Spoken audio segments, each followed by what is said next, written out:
Je dois rappeler, et tout le monde le sait, que dans les années 1960, pendant que l'Afrique luttait pour accéder à la souveraineté, la Russie a apporté à l'Afrique et à sa lutte un appui sincère et efficace.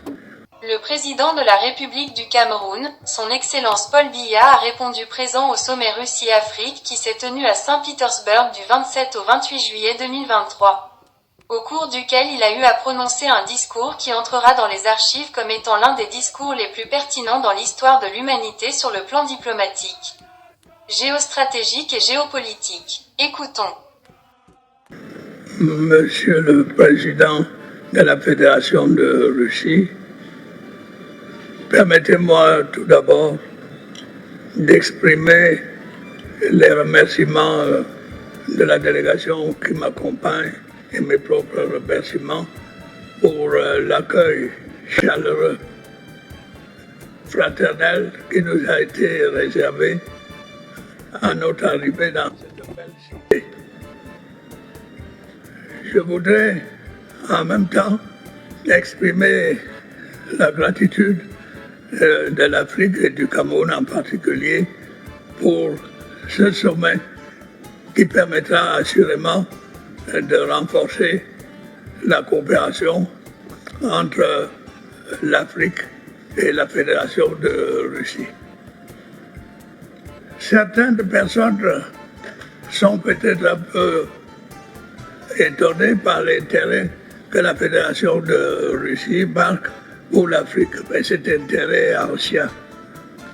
Je dois rappeler, et tout le monde le sait, que dans les années 1960, pendant que l'Afrique luttait pour accéder à la souveraineté, la Russie a apporté à l'Afrique et à sa lutte un appui sincère et efficace.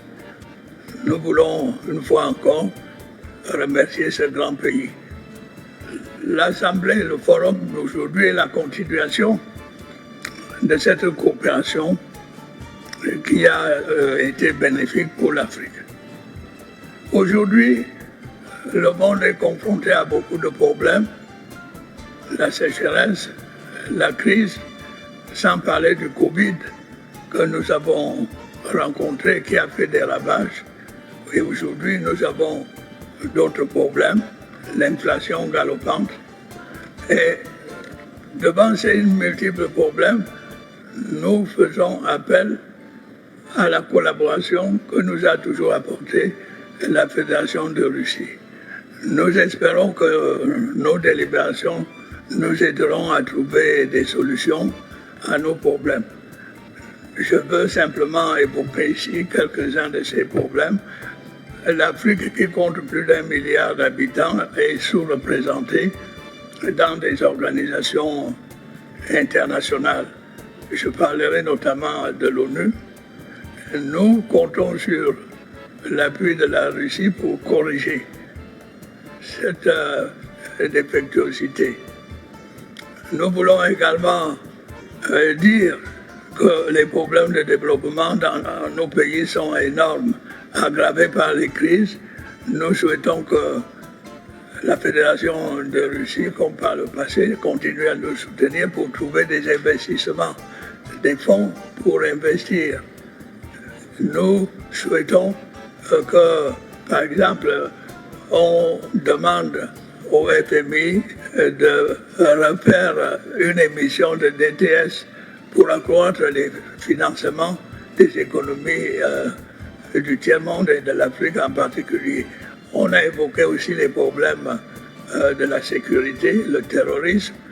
Nous remercions la Russie pour l'aide qu'elle apporte à beaucoup de pays pour combattre le terrorisme. Bref, l'Afrique est confrontée à tous les problèmes modernes et nous pensons que cette région nous permettra d'avancer dans la recherche des solutions. Je ne voudrais pas passer en revue tous les problèmes que l'Afrique connaît, mais je voudrais saisir cette occasion pour remercier la Fédération de Russie pour tout ce qu'elle a fait pour aider l'Afrique à promouvoir les progrès économiques et humanitaires. Nous avons des étudiants dans les universités, les académies russes. Ils font de bonnes études, ils rentrent. Nous voulons remercier la Fédération de Russie pour toutes ces aides. Et nous souhaitons qu'à l'issue de nos travaux, l'aide entre la Fédération de Russie et l'Afrique aille en s'accroissant.